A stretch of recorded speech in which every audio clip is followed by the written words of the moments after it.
3জন ধরে রিক্সায় উঠেছে, এই জায়গায় রক্ত পড়ছিল, হয়তো রাত্রি বৃষ্টির মধ্যে ধুয়ে গেছে। মূলত ঘটনা হচ্ছে যে আমাদের 4 নং ওয়ার্ডের সদস্য সচিব হাফিজ ইসলাম বাবু ভাইকে টার্গেট করছিল তারা। তারা ওইখানে আড্ডা দেয়, ওইখানে বসে আছিল। তখন 3টে সন্ত্রাস মানে আসছিল, এসে বারবার রাউন্ড দিছে। তখন তাদের সন্দেহ হয় যে এরা কারা। পরে একজন বলছে যে বাবু ভাই আপনি কি তাদেরকে চিনেন? বলছে না চিনি না। পরে তারা তাকাতাকি করছে। পরে তারা রানিং মানে সন্ত্রাসের রানিং এ চলে যাওয়া দিছিল হাইটা। পরে একজনে তারা লোক পাঠাইছে যে, দেখো তোরা কিল্লে গেছে ধরো তো।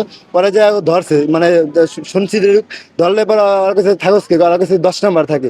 এই কথা কথা রানিং এ পরে কলার ধরছে, পরে মাজা ধরছিল। পরে পরে ওই সেলটা মানে সন্ত্রাস যে গুলি গেছে, পকেট হাত দিবি না, পকেট হাত দিবি না, এই কথা কয়ে গুলি বাইকা রানিং একটা বুক পাচায় মারছে। মারলে পরে পড়ে গেছে, লগার 2জন ছিল তারাও পড়ে গেছে।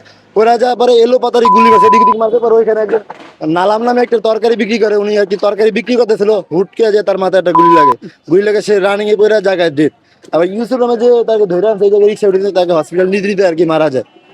আর আরেকজন রিক্সা, হ্যাঁ 2জন মারা গেছে। আর একজন রিক্সা আর কি রিক্সাওয়ালা যাইতেছিল, তার পায়ে গুলি লাগে, তাকে আর কি নিয়ে যায় হসপিটালে নিয়ে। এইটুকু। তারপরে সন্ত্রাস ঢাকার, তারা তো গাড়ি করে নিয়ে ধাওয়া দিয়ে এই পাশে দুইকে ওই পাশ দিয়ে বাইরে এসে ওই শের বাংলার ওই পাশে কোনায় তারা ধরছে, ধরে মারে। পরে আইনের হাতে তুলে যায় আর কি। জনগণ হালকা উচ্চ মাধ্যম দিয়া পরে আইন এসে কাফরুল থানার, পরে তাকে নিয়ে যায় আর কি। নিয়ে যাওয়ার পরে তাকে হসপিটালে রাখছে মেবি। এইটুকু।